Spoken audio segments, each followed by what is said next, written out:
सर्वप्रथम मीडियाचे जेवढे सर्व प्रतिनिधी आहेत त्यांचं मी या ठिकाणी स्वागत करतो। आज राज्याचे मुख्यमंत्री माननीय नामदार देवेंद्रजी फडणवीस साहेब आणि राज्याचे उपमुख्यमंत्री माननीय नामदार अजितदादा पवार साहेब यांचा वाढदिवस असल्यामुळे त्यांच्या वाढदिवसाच्या निमित्ताने महाराष्ट्राच्या तमाम शेतकऱ्याच्या वतीने, माझ्या वतीने, माझ्या कुटुंबियाच्या वतीने त्यांचं मनपूर्वक अभिनंदन करतो, त्यांना शुभेच्छा देतो।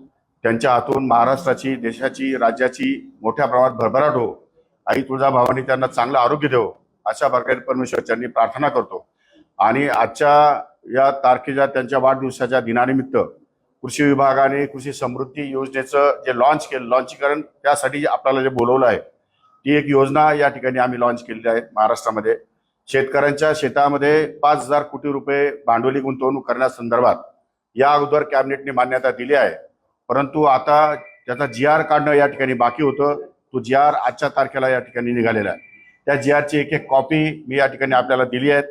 त्यामध्ये बऱ्याच गोष्टी त्यामध्ये आपल्याला सर्वांना या ठिकाणी त्याच्यामध्ये योजना आहेत, परंतु ह्या योजनेचा मुख्य उद्देश जो आहे कृषी क्षेत्रामध्ये भांडवली गुंतवणूक वाढवून पायाभूत सुविधा निर्माण करणे, उत्पादन खर्च कमी करणे, उत्पादकता वाढविणे, पीक विविधीकरण करणे, मूल्य साखळी बळकट करणे, तसेच हवामान अनुकूल आणि शाश्वत शेतीला प्रोत्साहन देऊन शेतकऱ्यांच्या उत्पादनात वाढ करणे हा कृषी समृद्धी योजनेचा मुख्य उद्देश आहे। यामध्ये अनेक घटक या ठिकाणी आपण इन्क्लूड केलेले आहेत। सर्वांचंच या ठिकाणी नामोल्लेख करणं कदाचित वेळेअभावी शक्य होणार नाही आणि प्रायोगिक प्रात्यक्षिके, ज्ञान संशोधन व नवोन्मेष,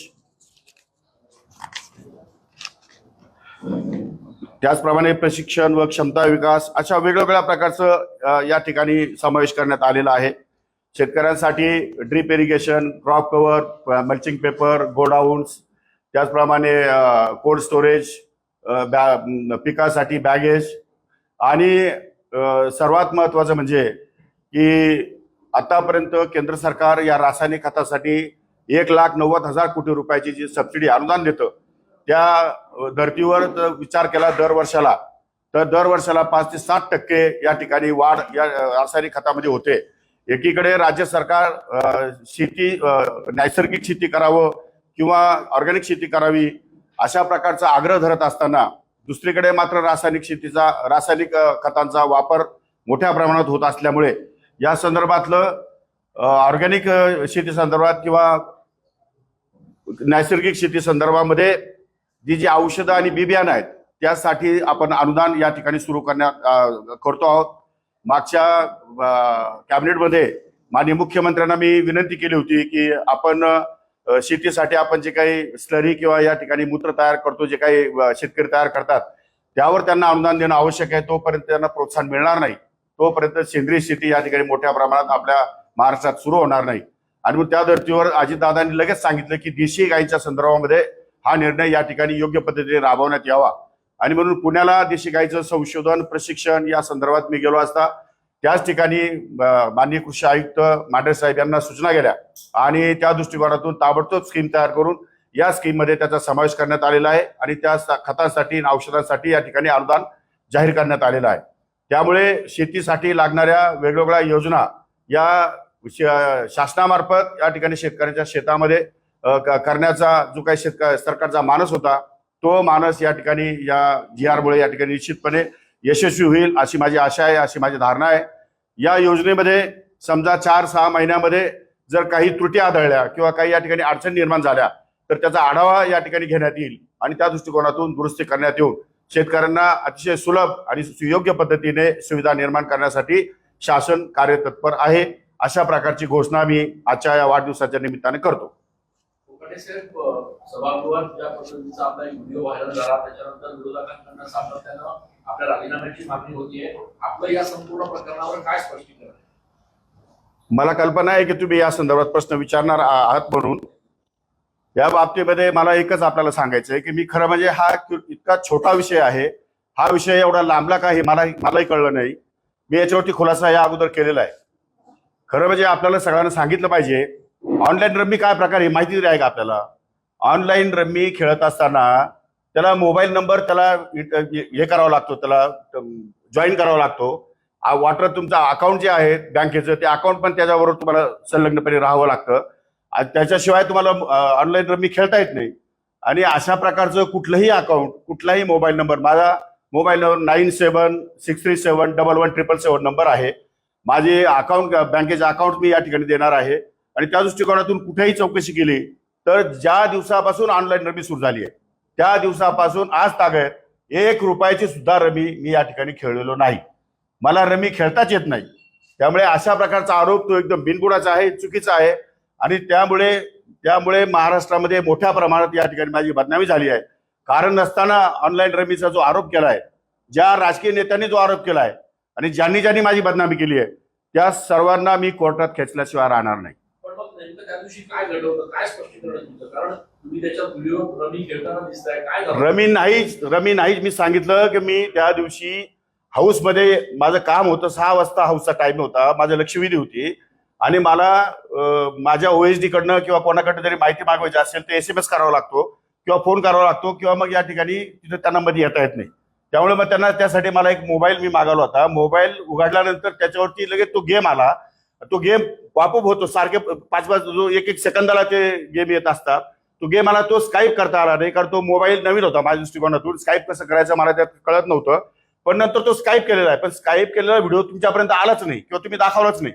त्यामुळे तशा प्रकारचं ते जे गेम येतात वारंवार सारखे, तो काही एकच गेम येत नाही. आतापर्यंत मोबाईलवरती तुम्ही मोबाईल काढले तर 5G मध्ये आपण चाललोय. त्यामुळे मोबाईलमध्ये कुठलाही गेम पटकन लगेच पॉपअप होतात, पटकन पुढे येतात आणि स्काईप करावे लागतात. पण स्काईप पण ते 30 सेकंद होत नाही. आणि हा 18 सेकंदाचा फक्त व्हिडिओ आहे, जो जेव्हा मी फक्त मोबाईल उघडला आणि त्यातून त्याला स्काईप करण्यासाठी प्रयत्न करतो तर तेवढ्या वेळातला हा 10-15 सेकंदाचा फक्त व्हिडिओ त्यांनी शूट केला. आणि त्याच्यावरती आरोप प्रत्यारोप या ठिकाणी सुरू झाले. कारण नाही वाचूक, त्याच्यामध्ये काही संबंध नव्हता. आणि ते खेळण्याचा पूर्ण खेळ का दाखवला नाही त्यांनी? पूर्ण या ठिकाणी जर दाखवलं असतं तर आपल्या लक्षात आलं असतं मीडियाच्या आणि महाराष्ट्राच्या सुद्धा की अशा प्रकारचं काही त्याच्यामध्ये तथ्य नाहीये. त्यामुळे मी आता त्यामुळे माझ्या पत्राच्या आधारे आपण चौकशी करावी. जर मी ऑनलाईन रमी खेळत असेल आणि मी जर दोषी सापडलो तर नागपूरच्या अधिवेशनामध्ये उपमुख्यमंत्री किंवा मुख्यमंत्री दोघांपैकी कोणी एकाने निवेदन करावं. त्या क्षणाला न थांबता मंत्री आणि उपमुख्यमंत्री आणि मुख्यमंत्र्याला न भेटता राज्यपालाकडे जाऊन मी माझा राजीनामा सादर करेन. पण हा व्हिडिओ समोर कसा आला? नेमकं तुमच्या जवळचा कोणतरी हा व्हिडिओ काढला असावा अशी शक्यता व्यक्त. प्रश्न असा आहे की तो व्हिडिओ कुणी काढला त्याची मला त्याच्या खोलात मला जाण्याची काही आवश्यकता नाही. तो खोल सभापती महोदय त्या ठिकाणी चौकशी करतीलच, तो काही विषय नाही.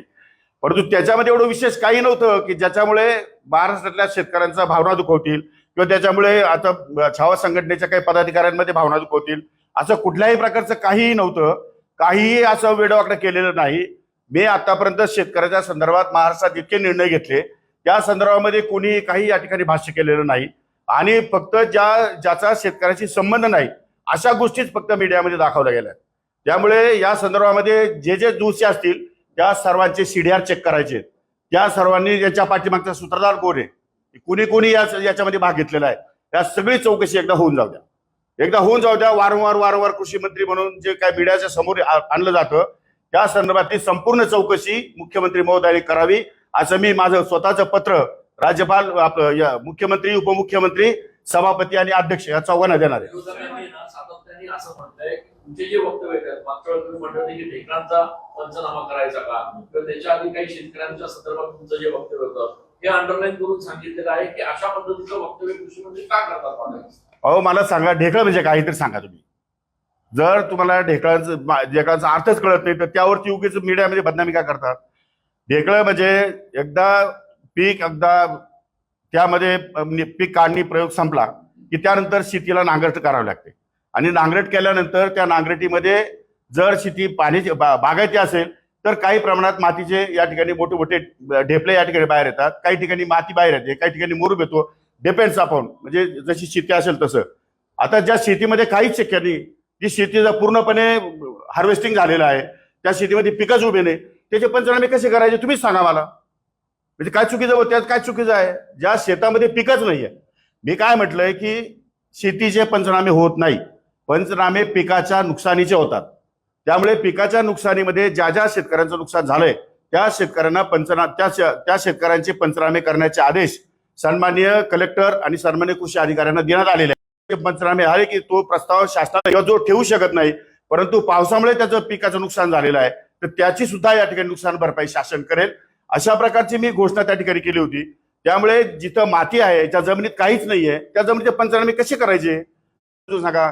किंवा महाराष्ट्रातल्या कुठल्याही किंवा या ठिकाणी कृषी संघटनेने मला फक्त समजून सांगावं की ढेकळाचे पंचनामे कसे करता येतील. ते जर मला समजून सांगितलं तर मी सांगेल ढेकळाचे पंचनामे करायला लावतो. फोन काढले प्रश्न असा, मी काय कोणाचा विनयभंग केलेला आहे का? खड्डा कोणाचा आहे? हा महानगरपालिका तुम्ही आदेश दिले का? हा रस्ता MSRDCचा आहे का? हा BNCचा आहे का? हा MMRDAचा आहे का? म्हणजे अशा प्रकारे उपप्रश्न अनेक निर्माण होतात. आणि एवढं करून मग खाली प्रतिक्रिया देणारे काय लिहितात? प्रतिक्रिया म्हणतो हा दारूच पिलेला असेल, दुसरा म्हणतो नाही नाही सकाळची वेळ दिसते, हा सकाळी जातं. त्यामुळे आता ते स्किप करायला वेळ जातो ना तेवढा, तर स्किप करेपर्यंत मोबाईलचा इन्स्ट्रुमेंट माहिती नसल्यामुळे स्किप करेपर्यंत मला 10-15 मिनिटात काही घोषणा केल्या. माझ्या आतापर्यंतच्या कमीत कमी 52 GR निघालेत. इतक्या घोषणा केल्यात मी नवीन, इतके कामं कृषी खात्यामध्ये केलेत. महाराष्ट्राच्या कानाकोपऱ्यात जाऊन आलो मी, शेतावर जाऊन आलो, बांधावर जाऊन आलो, अनेक संशोधन केंद्रामध्ये गेलो. ज्या संशोधन केंद्रामध्ये सुविधा नाही त्यांना सुविधा देण्याचं मी या ठिकाणी प्रॉमिस केलंय, आश्वासन दिलंय.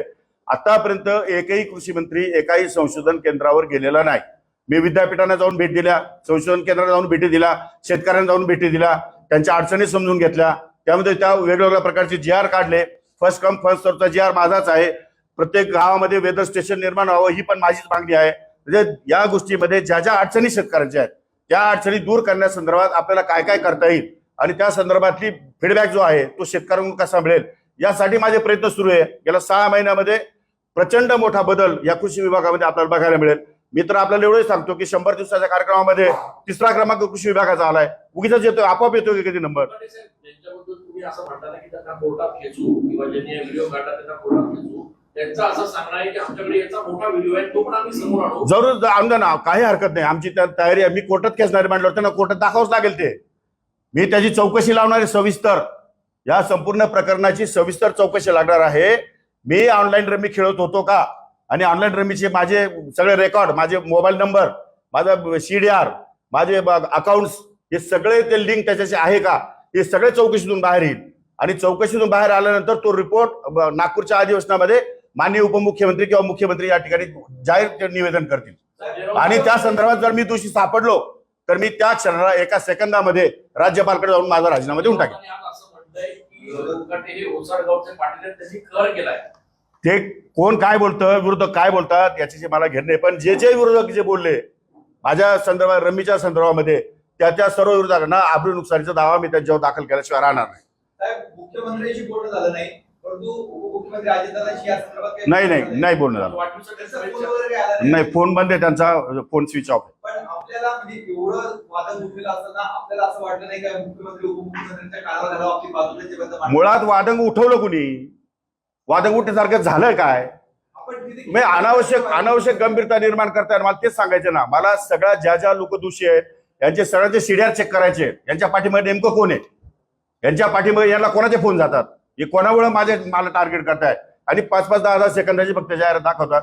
मी शेतकऱ्यांना म्हटलो नाही, मी असं म्हटलो की लग्न कार्य सुपाऱ्या याच्यावरती खर्च जास्त कोणीच करू नये. म्हणजे शेतकरीच नाही, शेतकऱ्यांनी तर करूच नये, परंतु इतर सुद्धा व्यापारी आहेत, उद्योजक आहेत, नोकरदार आहेत. लग्न ही काय स्पर्धा नाही, लग्न हा एक संस्कार आहे. त्यामुळे संस्काराच्या पद्धतीने करावं आणि तो मला अधिकार आहे. कारण मी लग्न माझं स्वतःच्या मंदिरामध्ये केलेलं आहे. मी माझ्या लग्नावर खर्च केलेला नाही. माझ्या मुलीचं लग्न सुद्धा मी 200 लोकांमध्ये केलेलं आहे. त्यामुळे मला नैतिक अधिकार आहे बोलण्याचा. कुणी बोलावं, ज्याला नैतिक अधिकार आहे तोच बोलू शकतो ना. मी काय राजकीय पुढाऱ्यांसारखे लग्न केलेलं नाहीये. मी साध्या मंदिरात जाऊन लग्न केलंय माझं.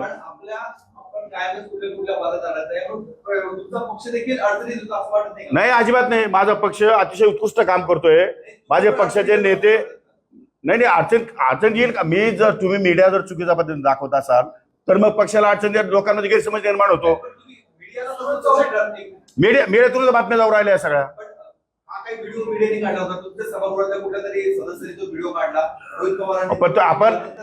पण माझं असं म्हणणं आहे की मीडियाने खात्री करणं आवश्यक होतं का नाही, हा तुमचा काय फोटो आहे, कशामुळे आलाय, हा रमी आहे का काय आहे, तुम्ही मला विचारलं असतं तर कदाचित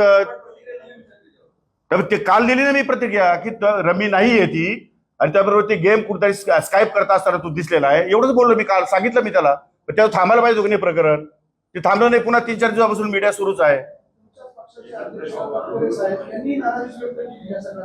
बघा, तटकर साहेबांनी अतिशय सौजन्याने त्या छावा संघटनेच्या पदाधिकाऱ्यांचं निवेदन घेतलंय, उठून बोललेत.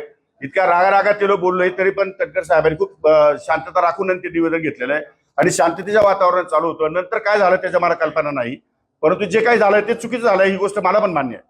मला टार्गेट केलं जातं, कोण टार्गेट करतंय, काय तुमचं ती चौकशी तर करावीच लागेल ना. म्हणून तर म्हटलं की सीडीआर चौकशी करावी लागेल आणि त्या संदर्भामध्ये जे जे राजकीय पुढारी कोणाशी बोलतात, कोणत्या संदर्भात बोलतात, कोण त्याला जबाबदार आहे, ते शोधावंच लागेल मला कुठल्याही परिस्थितीमध्ये.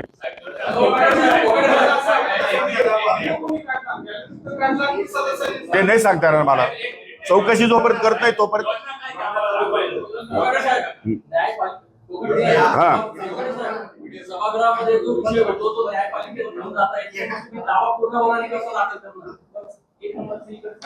चौकशी करणार, पहिले सभापती चौकशी करणार, पहिले अध्यक्ष चौकशी करणार. खालच्या औषध लोकांना वरच्या औषधातल्या लोक मंत्र्यांविषयी असं बोलता येतं की नाही, तो कायदा काय आहे ते तपासून घेणार. ते काल त्याचा चौकशी अहवाल आल्यानंतर मी माझी केस कोर्टामध्ये त्यांना शोकास नोटीस देणार की तुम्ही आबरू नुकसान तुमची माझी तुम्ही राज्यभर बदनामी केली, या संदर्भात तुम्ही तुमच्यावर केस का दाखल करण्यात येऊ नये. माझी इथून गेल्यानंतर जळगाव नंदुरबारला तर पुढच्या आठवड्यामध्ये जेव्हा नवे नाही आहे ना, मग तुम्ही आज कसं काय मीडियाला डायरेक्ट देतात, अशी कशी काय बदनामी करता तुम्ही एखाद्या मंत्र्याची. तुम्ही जे सीरियल चेक करायचं म्हणताय, स्वपक्षातले किंवा मित्र पक्षातले पण काही लोक असू शकतात. असू शकतील ना, जे असतील ते बाहेर येतील. चौकशीतून जे असेल ते सत्य बाहेर येईल. सभागृहात त्या दिवशी देत होते, प्रत्येकाचं सीरियल चेक करा अशी आपली मागणी. नाही, त्यांचा शिड्या नाही. याच्यामध्ये कोण कोण नेते कोणाकोणाशी बोलतात आणि काय या ठिकाणी ते ब्रीफ करतात, त्या संदर्भातली माहिती घेण्यात येईल. काही मीडियाचे पण लोक असू शकतात त्याच्यामध्ये, ते पण चौकशी करावी लागेल. मी तुम्हाला एकच सांगतो की एकदा मी शिवसेनेमध्ये आमदार असताना सकाळ पेपरला मुंबईला एक बातमी छापून आली की माणिकराव कोकाटे अशा प्रकारचे भ्रष्टाचारामध्ये अडकले. मी स्वतः आर पाटील त्यावेळेस केंद्रीय गृहमंत्री होते, मी त्यांना स्वतः पत्र दिलं की अशा प्रकारचा आरोप माझ्यावर या ठिकाणी वृत्तपत्राने केलेला आहे, याची सविस्तर चौकशी व्हावी. रितसर अँटी करप्शनने माझी चौकशी केली आणि मला निर्दोष सिद्ध केलेलं आहे. त्यामुळे माझ्या बाबतीमध्ये आतापर्यंतचा इतिहास आहे, कुठेही तुम्हाला काही सापडणार नाही. त्यामुळे मला या सगळ्या गोष्टीचं काही या ठिकाणी माझा स्वार्थ काही नाही याच्यामध्ये. त्यामुळे मला ह्या सगळ्या गोष्टी चुकीच्या दिशेने चालल्या असं वाटतंय आणि म्हणून मी तुम्हाला या ठिकाणी ब्रीफ करतो. तुम्ही सभागृहामध्ये मोबाईल बंदीची मागणी करणार का? शासनाने आदेश दिला तर बंद करू, आपला काय प्रश्न. तुम्ही आणखी तुमच्याच बाबत असं घडलं. नाही, मी का बंद करण्याची मागणी करावी. असं काय मोबाईल बाकीचे आमदार लागेल तेवढे त्याचा PDF येतात, माहिती येते, खालून उभं राहिल्यानंतर आपल्याला डिपार्टमेंट माहिती येते, ती माहिती पुटअप करायला होते. प्रत्येक वेळेस आपल्याला समोरचा तो लॅपटॉप असतो तो चालूच असतो असं नाही, कर्ज बंद असतो, अनेक कारण असतात त्याला. मोबाईल वास्तविक बंदच होता पूर्वीचा, पण आता तो अलाउड केला आहे अध्यक्ष महोदयाने. त्यांना वाटलं ते बंद करू शकतात, तो काय विषय नाही.